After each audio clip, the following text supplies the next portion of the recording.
We are on air. Thank you. The floor is yours. Thank you, Gene. This is just a sound check. Can you hear me okay now? Good. Okay, thank you. Good morning, good afternoon, good evening, wherever you may be. And Gene and Maddie, before we kick off, I'm actually going to need your help. And Gene, I'm going to begin with you.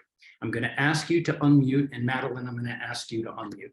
But before we do that, I'm going to ask everyone into the chat, just put into the chat, tell me where you are from, because the only thing I know now is your name. And I see your face, but that's not, I'd like to know more. So let's just see, are you in the States? And if so, where? Great. Thank you for putting those in. Ohio, Texas, Seattle, Delaware, Toronto, all over North America so far. Great.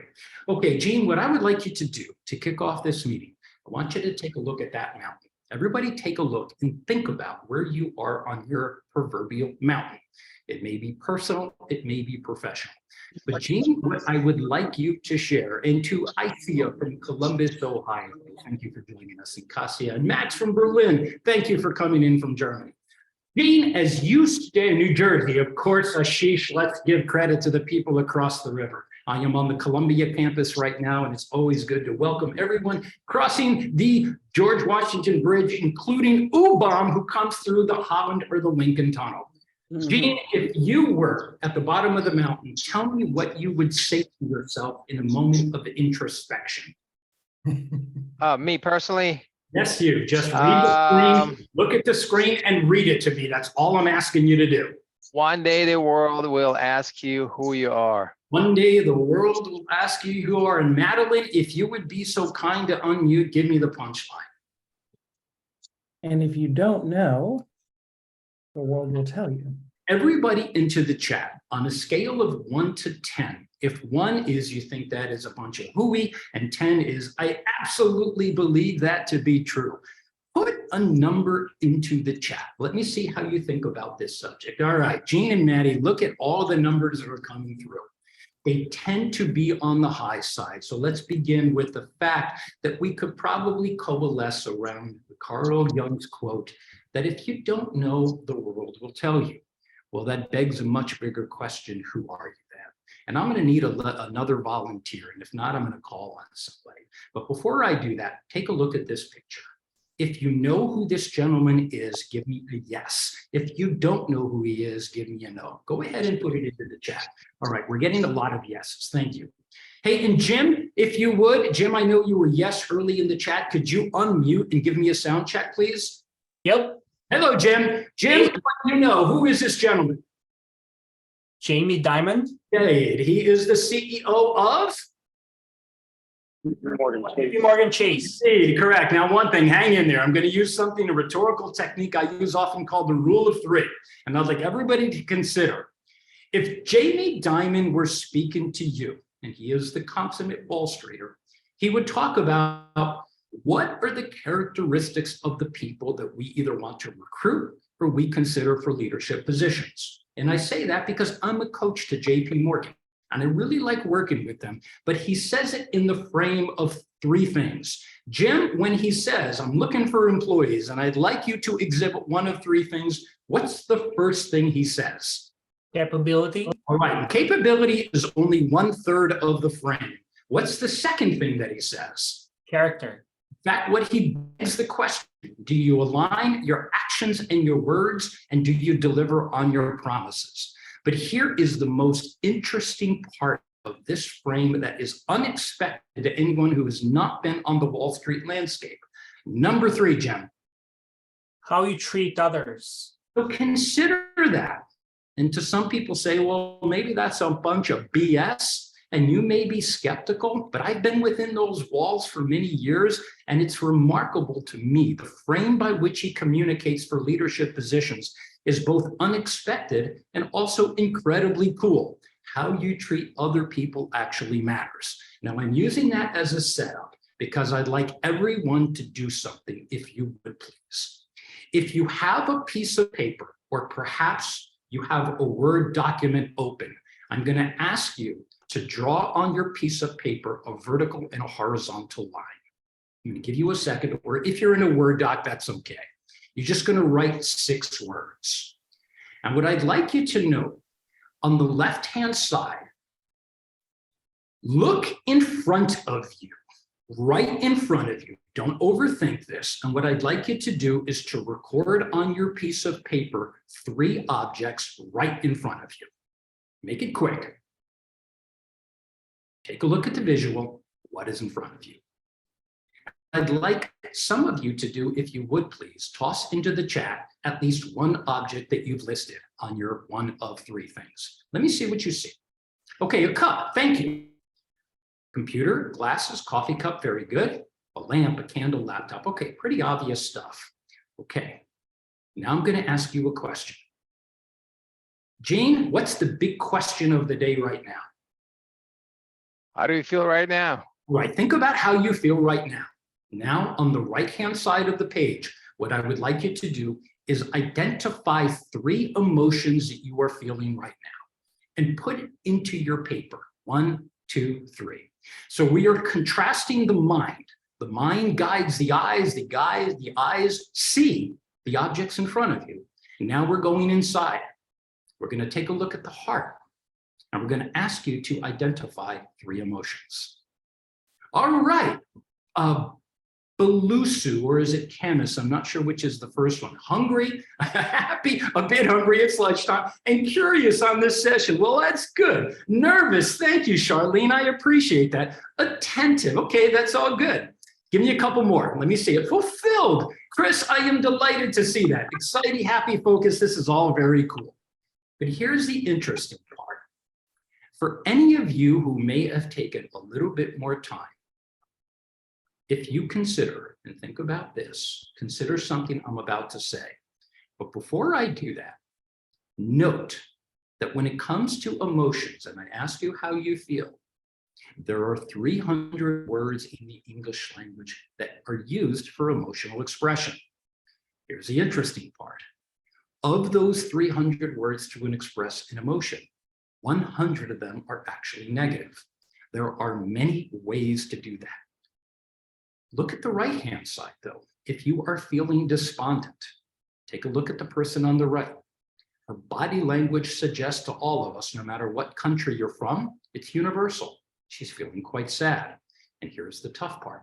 There are 36 different words you can use to express sadness. So I'm going to ask you to go into the chat.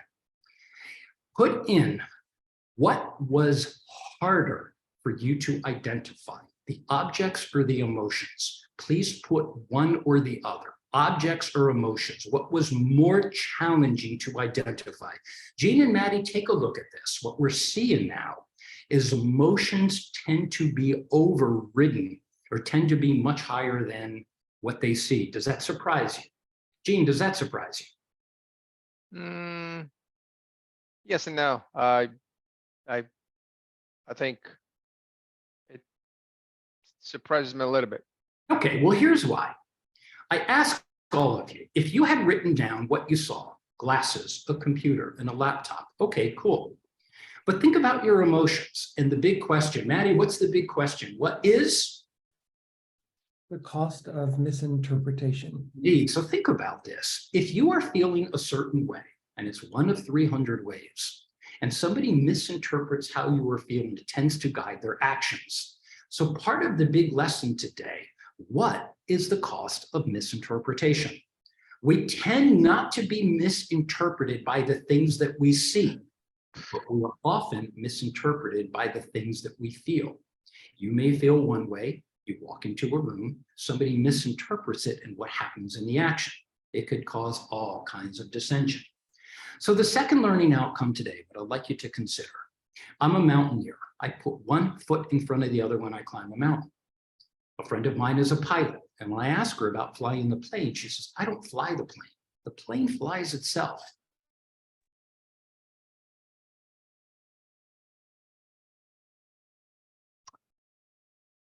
I am afraid, folks, we lost Chuck. Can anyone give us an audio feedback just to make sure we're all online? Yeah, I can hear you. Okay, folks, Yeah, excellent. I got Okay, you. now can mute yourselves, and I'm assuming that Chuck will be rejoining momentarily. So let's pause and hope that his connection will go back to normal. I'll ping him separately.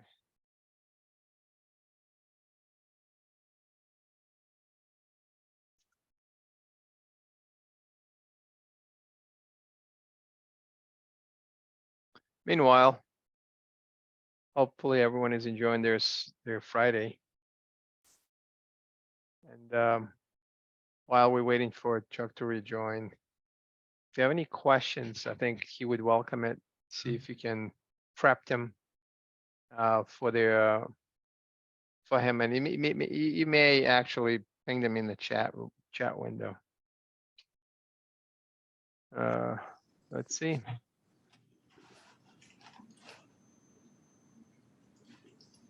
Let's see.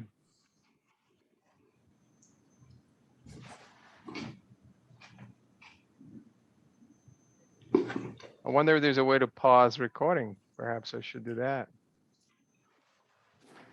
Oh, pause. I'm going to pause. On the campus of Columbia, and I'm in a particular room. So let me pose this. My apologies for the time that it took. Are you sufficiently intrigued? Do you want me to pick up where I left off? Yes. No one is holding it against you. We actually had an entertaining sidebar discussion. Now you're back. All to you.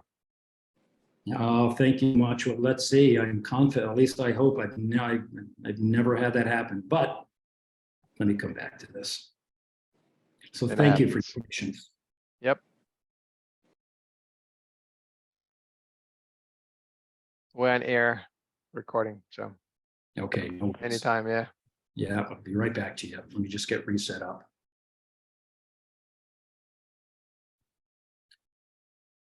Okay. Gene, do you have a visual? Yes, I do. Yep. Excellent. All right. We're going to pick up right where we left off. So thank you very much. So anyway, my own conclusion here. We're very good at doing a lot of things, but my own conclusion over 25 years on Wall Street and 8 years of teaching and coaching at many financial institutions, we're very good at planning. But unfortunately, what I have found through years of coaching, we are not so great at the control of our temper. And we never really learn throughout school, through cramming, examining, and regurgitating, exactly how to self-correct in moments of adversity. Unfortunately, what that leads us to is something called emotional dysfunction. We are not taught as children to control our temper. We're told to control it, but we're often not taught to control it. So as we go throughout the course of our life, what I have found, where I help many people, it's because they had clouds in their judgment. They're very smart and well-educated, but unfortunately, the emotions have caused them, unfortunately, to be emotionally dysfunctional. I state that here, and I'm going to turn it over back to you in chat, but this is part of my desire here to communicate what I have learned over many years. What I have come with many of the people that I work with, there is a common thread that they are promoting on this of their technical competence, and that's to be commended. It's really great. However, where I spend most of my time is working with people and all the paradox of success. The skills that got them halfway up the mountain are now subject to a radical change in job description, causing them to have to communicate and to be more emotionally intelligent. And where I spend my time is helping incredibly smart, well-educated people to communicate more effectively. But what I found, often when they do it, they are held captive by their fears. So I make it my life's work to figure out, how do we confront the fear? How do we develop a plan to move past it and help them to lead, to communicate in ways that are compelling and obviously in ways that are powerful. But before I do that, I would like to share with you what the marketplace is telling me. And would like everybody to go into the chat, if you would. Give me at least one. Let me back up. Every year, I look at 2 lists that I am particularly keen on observing. One of them is for all the job ads in LinkedIn. What are these STEM? Science, technology, engineering, and skills, because I teach engineers at Columbia. What are their skills? Blockchain technology, artificial computing come to the top. But now, competencies. The soft skills. If you would, Could you please put into the chat at least one of the characteristics that you believe LinkedIn says these appear on more, and I'll define emotional dysfunction in just a second. I'll get to it. But please put into the chat what you believe is at least one soft skill that you think appears on more job ads than any others. Let me see your opinion. Multitasking, listening, thank you. Communicates, indeed. Works well with others. We're getting to them, definitely. I want you to take a look at this. Interestingly enough, and it may be a surprise. Now, this is objective. These words appear on more job ads than any other. Take a look at the list. Look at what number one. Number one is creativity. We formerly thought that creativity was only for the musicians and the artists. That's not the case at all. Particularly for leaders as they climb the corporate ladder, their elements of persuasion become far more important than their technical skills because they're spending their time. Take a look at number three, what many of you are touching now, negotiate or a team player. Look at number four, and finally, look at number five. Emotional intelligence has made its way to the top 5 list. And if you're curious to see what is emotional dysfunction and how do we define emotional intelligence, stay with me for just a second. Because there's a big conclusion here that I use. Daniel Goleman of Harvard wrote a book called Emotional Intelligence. And Paul, if you would, I could use your voice. If you wouldn't mind, please unmute and give me a sound check. Hello, Paul. Paul, the conclusion that led Daniel Goleman, hey, how are you? That led Daniel Goleman to write the book on emotional intelligence and why it's become such an important leadership competency in this decade. Could you please read that quote? CEOs are hired for their intellect and business expertise. Thank you very much. And now let's look at the flip side. And fired for their lack of emotional intelligence.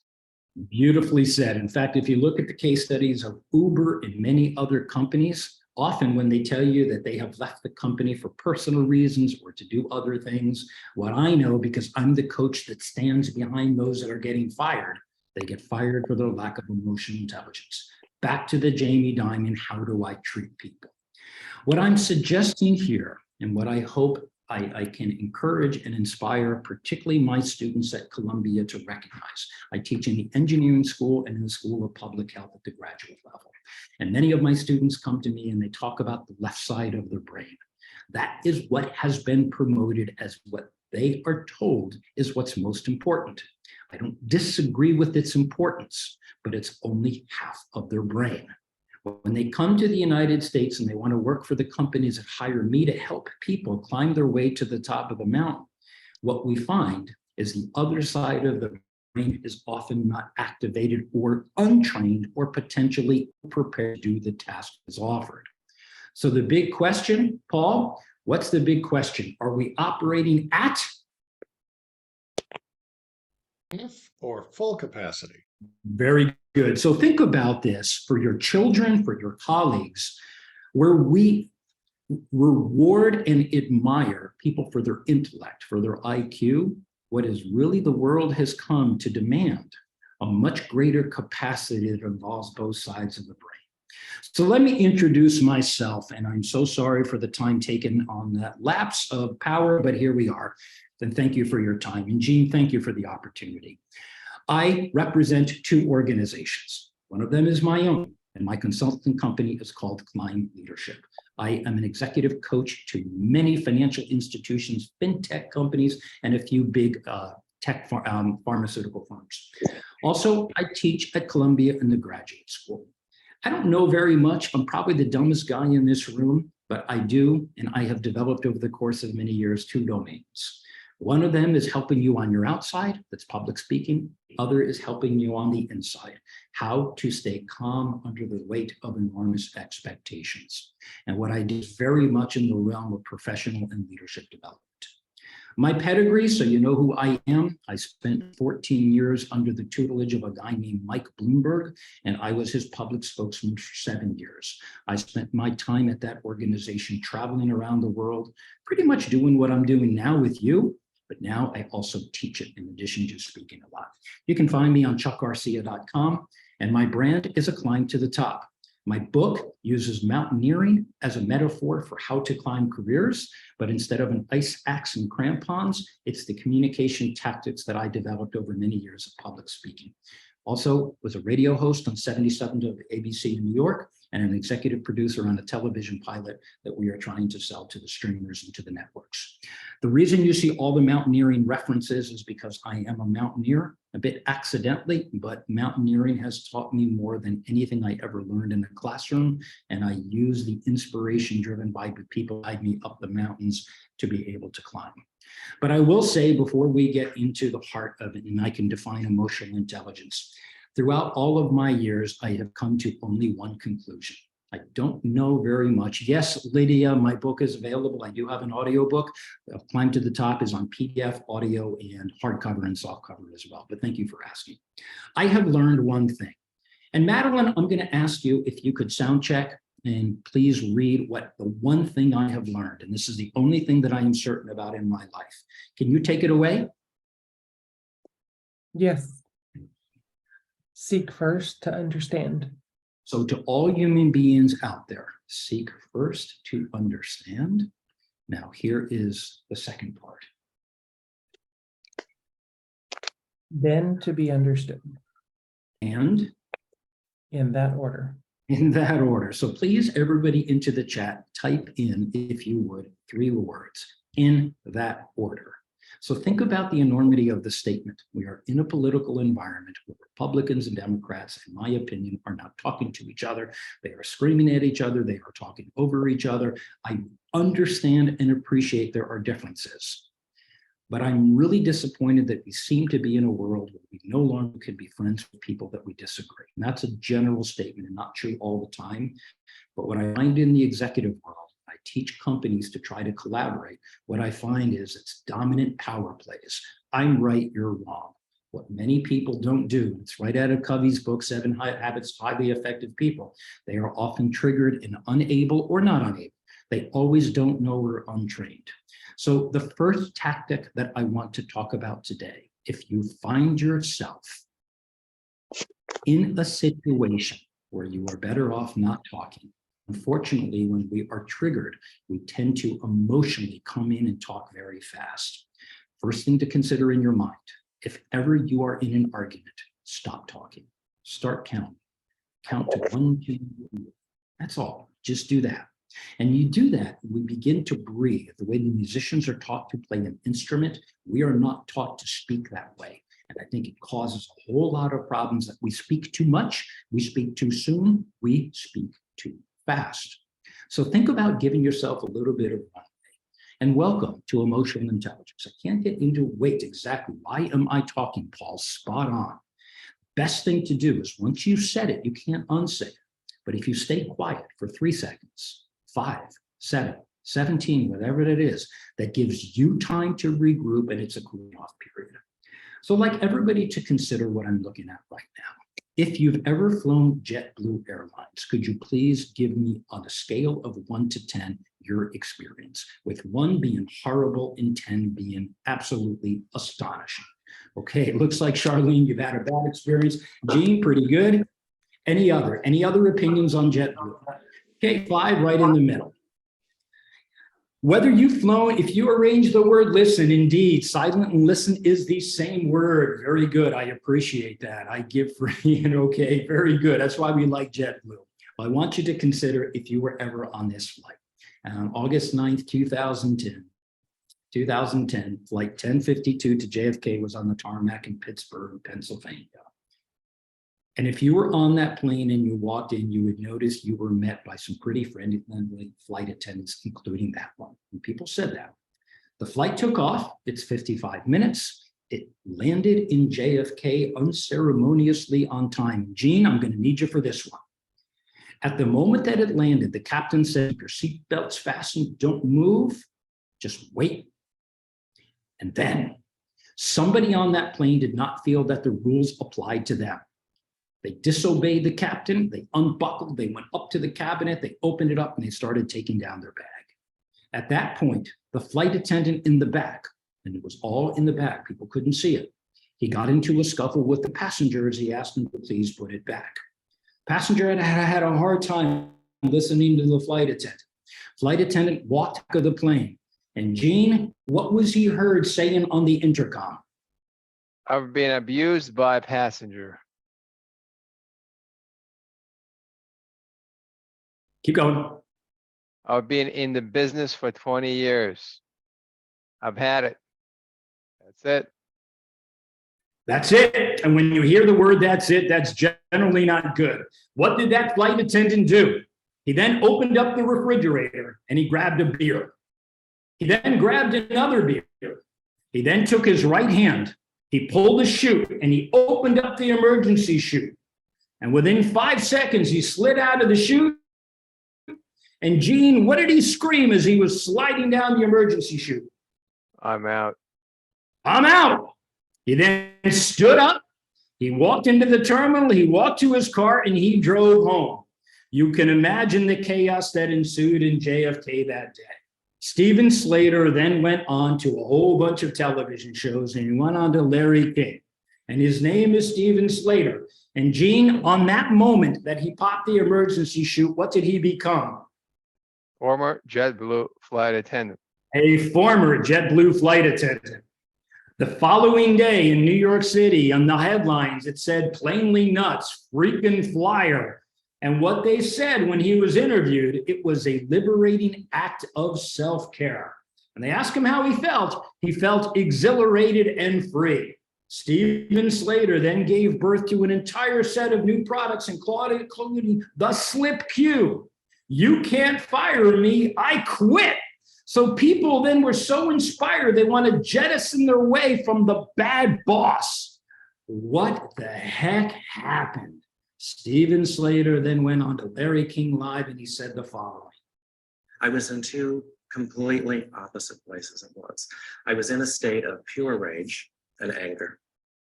And I also had this moment of just serenity and clarity when it occurred to me that I didn't need to do this anymore.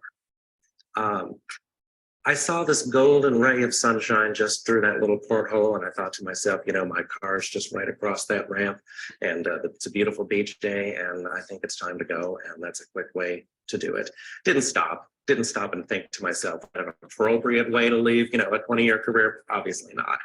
But in that moment, that's just where it took me. So I gave it a very thorough look out the window. We're taught for 20 years. We're going down. Well, yeah, we're told in training that you assess your inside conditions, you assess the outside conditions, which is looking through that window, and then you activate your exit. Well, I'd seen enough of my inside conditions. I knew I was done with that today. Took a good look outside and out I went. And out he went. What happened to Stephen Slater that day? He was subject to something called an emotional meltdown. To put it in emotional intelligence speak, what Stephen Slater went through that moment was called the fight or flight response. Now, I'd like you to go into the chat. For all of you, I suspect everybody's been on an airplane and has seen interactions between passengers and flight attendants. My first question, just a yes or a no response. Can you understand, after a 20-year career, going with or talking to an obnoxious passenger who disobeyed the rules? Let's empathize here. Can you understand why Stephen Slater did what he did? Yes or no? That's all I ask. I have a follow-up question. Thank you very much. I appreciate your yeses. I think we can all agree on that. Did justify abandoning his post and causing incredible commotion at JFK and the entire Northeast? Okay, we've got to don't know. Looking for a yes or a no. Did it justify what he did? With a caveat, Brian, that's a good way of looking at it. It's hard to imagine any of us that are in the position. What would you have done if you were in Stephen Slater's position and you were on the other side of someone who treated you the way he did? Well, bringing it off the airplanes and think about in our office, look at this, look at sometimes how others make us feel. Now I'm asking a yes or a no. Have you ever felt like the gentleman on the left? Not the one on the right who was doing the screaming, but the one on the left whose self-esteem is probably being eroded. I think in a lot of yeses, and I think we can all feel we've been on that. Another, yes or no. Do you ever feel like you are playing beat the clock and it causes some kind of emotional disruption? No, fortunately, thank you, Luigi. You're fortunate you've not been on the other end of that. Now take a look at this one. Now I use a woman here and a mom, but for all of us that have children and parents, do careers, all of that, take a look at the work-life balance and look at the picture and how that picture makes you feel. On a scale of 1 to 10, or no, let me put it another way. Do you ever feel like there is no balance, Charlene? Thank you. Do you ever feel like the woman in this picture? Just give me a yes or a no if you feel that way. You used to, okay, good. Perhaps you've gotten better.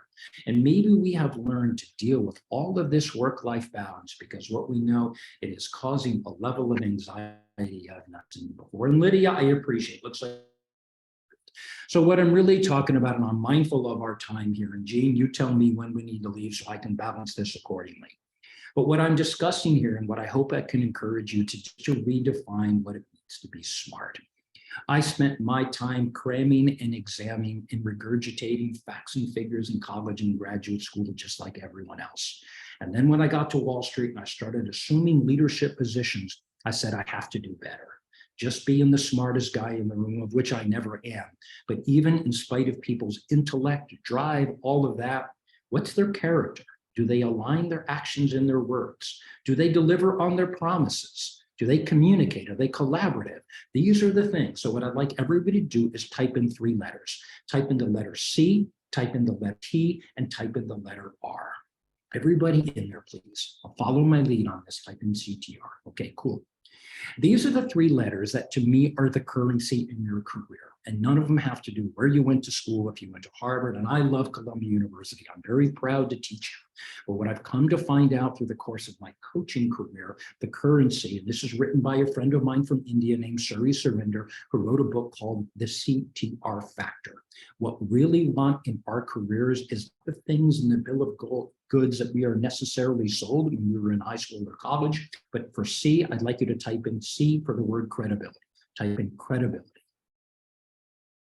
And if you are credible, you align your actions and words and deliver on your promises. That's the first part of your currency.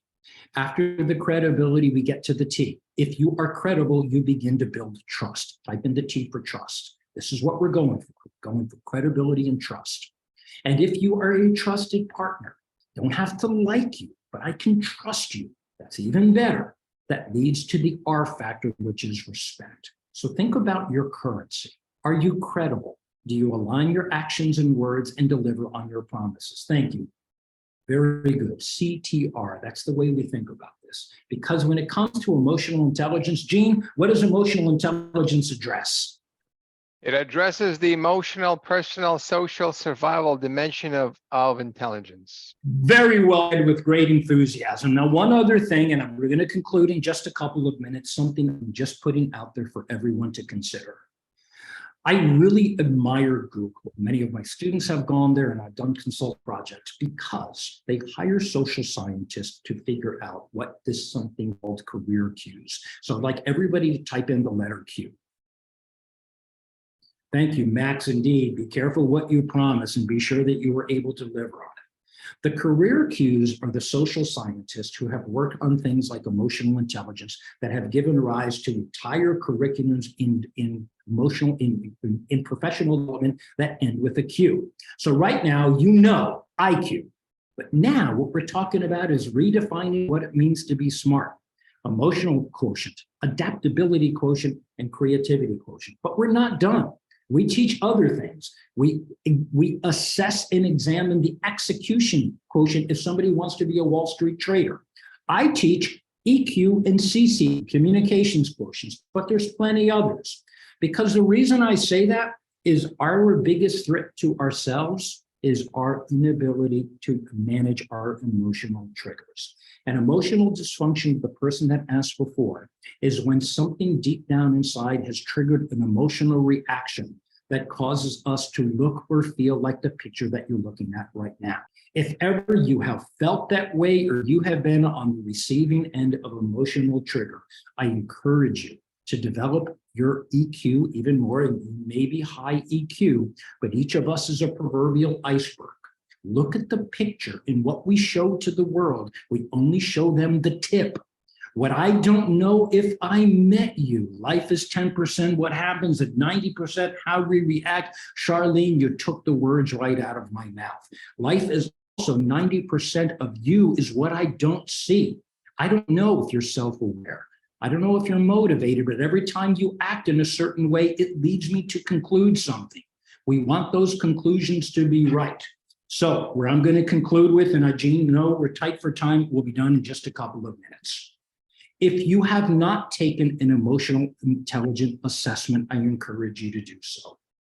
There are many EQ models. The models that I rely on is a 4-dimensional model that uses self-awareness, self-management, social awareness, and relationship management.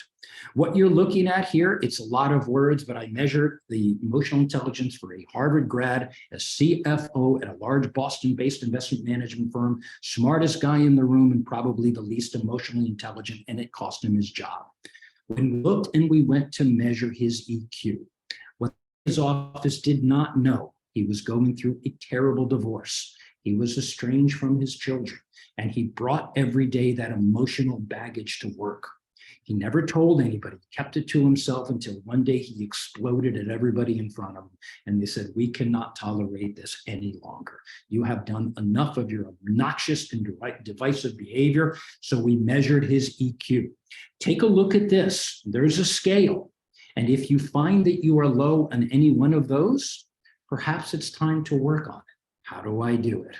Well, you can measure the EQ, and the book that I use is called EQ 2.0.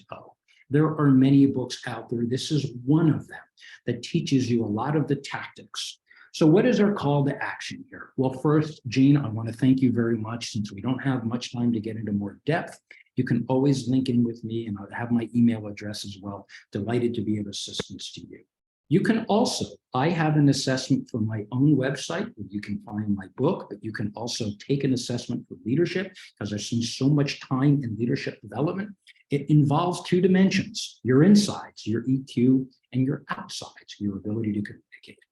And then here is the book. If you want to, you have $20 to spare. It's pretty good. There are many others, but I suggest start here.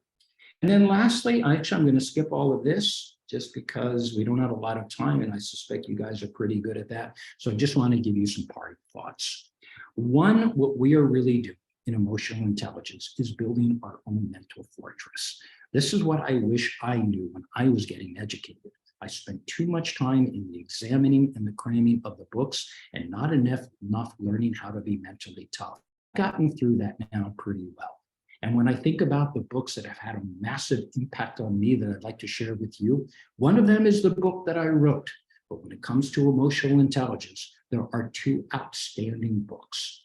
Now, the book Never Split the Difference was written by an FBI hostage negotiator who describes in the book the emotional intelligence techniques that he employed to keep somebody's son or daughter or husband or wife alive. Great book. And I really rely on it often in my classes and in my teaching because the stakes are high and it teaches us how to stay calm under the weight of the pressure and the expectations. And then lastly, what I think about in my own mental models that I have developed, I think about my circle of competence. I think about my circle of dignity and my circle of trust. And I ask you, whatever your circle of competency is, think about, do you want to deepen it or do you want to broaden it? My recommendation is always to go deep on your circle of competence. Stay within it. Be great at one thing rather than okay at 10. And the circle of dignity, what I learned in emotional intelligence, I'm a pretty flexible guy, but there are certain things that are just not negotiable. And now I've learned what they are, and I know how to say no. And then lastly, I have thousands of people in my network, and I'm blessed for that, but my circle of trust is very small. I know the people that love me, and the ones that I love, they stay in my circle. And then lastly, Jean and Paul, I'm going to ask you, and Maddie, I'm going to ask you, yes, circle of trust indeed, Charlene. Jean, I want you to take this one, if you would. As I step into your shoes, see what you see, hear what you hear, feel what you feel. Paul, take it away. People will forget what you said. People will forget what you did, And Madeline, oh, hold on, Paul, take this one. but they will never forget. How you made it Madeline, feel. how I you mean- made it feel, indeed. So lastly, Madeline, please take this one. This is Carl Jung. We opened up with his quote. One day the world will ask you who you are. And if you don't know, the world will tell you. How are we going to conclude this? I am not what happens to me. I am what I choose to become. We are all works in progress, and every day we get to choose. But it's the other people in life who are beginning to conclude who you are. Let's not let that happen. Let's decide for ourselves based on our intellect, our emotions. When we combine, we integrate heart, mind, and instincts, that's who we become. So, Gene, thank you very much. And I want to give an opportunity, if I have a couple of minutes, if anybody else does, but I'm vigilant to get you out of here on time. I want to thank Gene for the opportunity here. Should you want to reach me for any reason, this is my email address and my website. I'm going to shut off and take the human approach. First, let me look at Gene, just make us my contact here. Well, Gene, yeah. thank you for the opportunity. Thank you for the opportunity to have you here. And again, too much mention of Gene's. I really appreciate you being here, and I appreciate the crowd being here. So that's the most important thing. Chuck, back to you. Any content, any assets you have, including your contact info. The Yeah. sooner you get it to me, the sooner the crowd will have it. I'm not sure if people were able to catch the script. Here's, I'm going to put in a couple things. First, you can find, thank you very much, Jesus, I appreciate that. Here's my website. I'm going to put in my email address, climbleadership.com. You can also find me at Columbia. I have a Columbia address, but I use my leadership address, climb at leader, SHIP at climb.leadership.com. And my book, The Climb to the Top, you can see it from the website. It's available on Amazon. And I have a new book coming out. The manuscript is due at Simon & Schuster on Tuesday. It's called The Moment That Will Define Your Life. And what I use is a model of the philosophy of Stoicism by Marcus Aurelius, emotional intelligence, which I've learned so gratefully, and then cognitive psychology. I put them all together and I talk about many people in my life whose lives changed in a moment, including me. I had one moment that was life-changing. And I appreciate everybody has those moments, but I'm really here in the service, and I'm so glad I'm in the service of others' success. How can I help you? So I'm going to stay on for a couple of minutes. If you have any questions, be it in the chat or otherwise, I am here. Thank you once again. Thank you, folks. You feel at liberty to drop if you have to go to a different session, because this is midday for many. If you want to stay back a little bit and ask Chuck questions, by all means, please do so. We'll keep the bridge open for another 5 to 7 minutes. So also compensate for the time we had outage. Any questions, folks? It's a great opportunity now to ask or make a comment. I have a question. Yes, ma'am. How do you approach dealing with a member of leadership at your company that does not have this EQ, and you're trying to stay in your lane and remain calm, and knowing they are just so stressed out and they're doing the command control style leadership at you? Yeah, thank you. I would love a Charlene suggestion about that. You bet. And what Charlene is describing in context is on the continuum of leadership. On the one end of that leadership is a style we call command control. On the other end of that continuum is called collaborate and connect. And the best leaders are those that are commanding in their way and collaborative in their nature. What Charlene is describing is one who is not collaborative or communicative, but commanding. They have probably not, or they either play acting because they saw someone on a movie who behaved that way, and since they didn't have any training, they became that. There's a couple ways to do that, Charlene. I have found the direct approach is too intimidating. To that gentleman, handed him EQ 2.0 and said, you really need to read this. We don't need to tell other adults what they need to do, but sometimes I feel tempted to do that. What I would do instead, I would go to HR if I were you. I would probably back end this one. I would say I appreciate all the learning and development we have here, but there is a learning and development competency that we need to focus on, and it starts at the top, and it's called emotional intelligence. So I would say, Charlene, this is a very quick way of saying go the indirect route and make it a cause in your company. Hey, everybody, and maybe the boss that you're describing will get the hint. This is all great that you're doing. You're teaching us how to be more in our circle of competence, but let's expand it and redefine what it means to be smart. That's a quick, superficial answer, but feel free to contact me for more depth on this. Thank you both. Doug or Luigi? Well, I think The problem that I have is with anger, okay? Anger has gotten me into more trouble than I can say. Now, how does anger work in with emotional intelligence? Yeah, anger is very much the place where we never want to be, but oftentimes that anger is real and it's honest. There's good news to anger, a candid expression of how you feel, but that does not alleviate us from the burden of being a jerk when we're angry. And what happens often in the anger, we are not conditioned, programmed, or even inspired to shut up when we're angry, to stop talking. So where it plays a part is huge because we're not taught to manage it. Anger is like risk. Risk is not inherently bad. It's learning to measure the risk, knowing what the sides of the roads are. It's the same with anger. Anger is not bad. It's the way we manifest the anger through our own fire hose, where we diminish our capacity and we make people feel small. Use your anger. It is an incredibly powerful force. But when you learn to be emotional intelligent, you turn that liability into an asset. What people see is grace under fire, your ability to stay calm under the weight of the anger. And I have to say, Luigi, it's what people respect. Unfortunately, we're not taught that. Emotional intelligence teaches the techniques of what to do when in the midst of the anger. Thank you. Okay, if you don't mind, now my question. Shouldn't we, as coach, sometime qualify out those clients who, in the end, do not show respect, do not have or they have poor emotional regulation, so to say?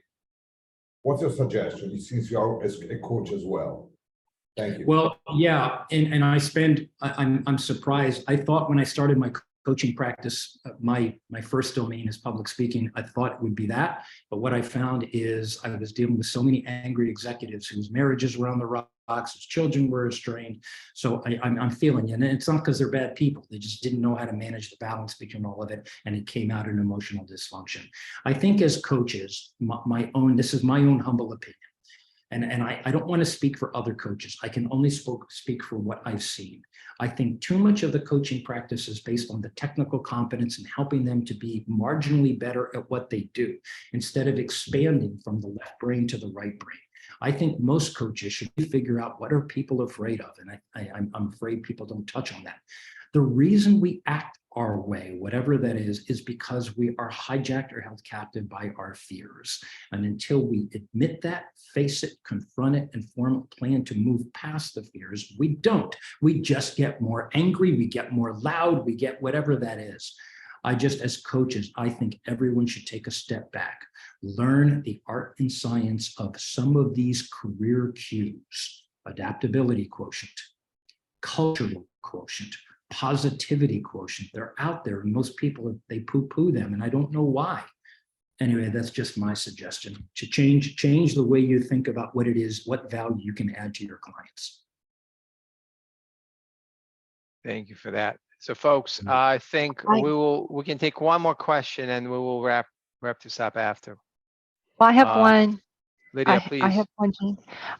In the chat, I dropped in there, one of the pathways I think to happiness, and I encounter some team members who are not happy and not satisfied with change and maybe their current state. And I try to introduce other ways of calming themselves or just trying to build self-awareness. And it may be in the form of meditation, the form of just breathing techniques to kind of help them in that stressful moment to find their state, to just acknowledge their present state. And I do run into the skeptics. But again, I think that the self-awareness piece is really critical in this concept of emotional intelligence. And so what are your thoughts on that? Because this has been something that I've been trying to help move the needle for people, or to at least help them acknowledge how Yeah. important it is that they be in touch with themselves. Yeah, thank you, Lydia. I appreciate your comments and agree with all of them. But I do want to say, and I want to emphasize to everyone, in the four-dimensional EQ model, self-awareness is one of them. The other is self-management, relationship management, and social awareness. Of those four dimensions, Lydia, the one that typically scores the lowest in every individual I coach is self-awareness. We as human beings are very good at observing other people's behaviors, and we have our opinions. However, each of us, whether we know it or not, have biases and blind spots that we're not aware of. So Lydia, your point that self-awareness, indeed, I agree 100%. It is the one we should work on the most, because we're better at looking at external things than we are internal, which is why I started this meeting with, tell me what you see, now tell me what you feel. Second part, Lydia, to address the skepticism, absolutely, because this is so unconventional to what most people were told, including the way we raise our children. Get A's in school and I'll buy you ice cream. Okay, I'm not saying that's invaluable. I raised 4 kids myself. But what do we talk about? We talk about achievement in the scale of grades. That's not a bad thing. It is a measure of something that we want to ensure our kids are engaged. But the skepticism, Lydia, comes from people that what we are doing is unconventional. People say, oh, that's ridiculous. Okay, maybe it is, but show them Steven Slater's meltdown. Go into the internet and find out what happened on Uber and the way they treated their employees and why they almost had a revolt. So I think the skepticism, Lydia, is a proof statement. It is incumbent on us to offer the proof. If we don't get the buy-in, they're not going to get it. So let's not blame them. Let's hold ourselves accountable for determining how do we get the buy-in. That is on us as coaches, and it begins with forums like this to help people heighten the contrast between a leader who's emotionally present and a leader who's emotionally dysfunctional. Ask 100 people in the room which one you prefer. One other thing, everybody needs 3 things in the skepticism, Lydia: evidence, relevance, and consequence. Think about that frame. They need evidence that they're not self-aware. That's EQ 2.0. What's relevance? Well, and then what's the consequence of inaction if I don't improve my self-awareness? Diminishing of the capacity, career inhibitions. How's that? Wow, that sounds great. Thank you. I'm going to continue so I can be a better coach. Thank you. Thank you, Keep Lydia. finding that skepticism, Lydia. Thank you, Lydia, and thank you, Chuck. Folks, so Chuck, we're gonna have to wrap it up because people are pinging Of course, I know we're offline. late. Yeah, so I want to thank you once again for joining, and it's a really engaging and interactive session that you offer to us. I will try to do the best I can to create full transparency between the audience and you, so they can pick your brain further. And I also want to thank everyone who joined. It was a great discussion. So Okay, I Gene, will thank be you very wrapping much. this up. Thank you very much. All the best to you, Signing off. Chuck, everyone. You bet. Yep. And have a great rest of the day and have a good weekend, everyone. Thank you. Absolutely. Cheers.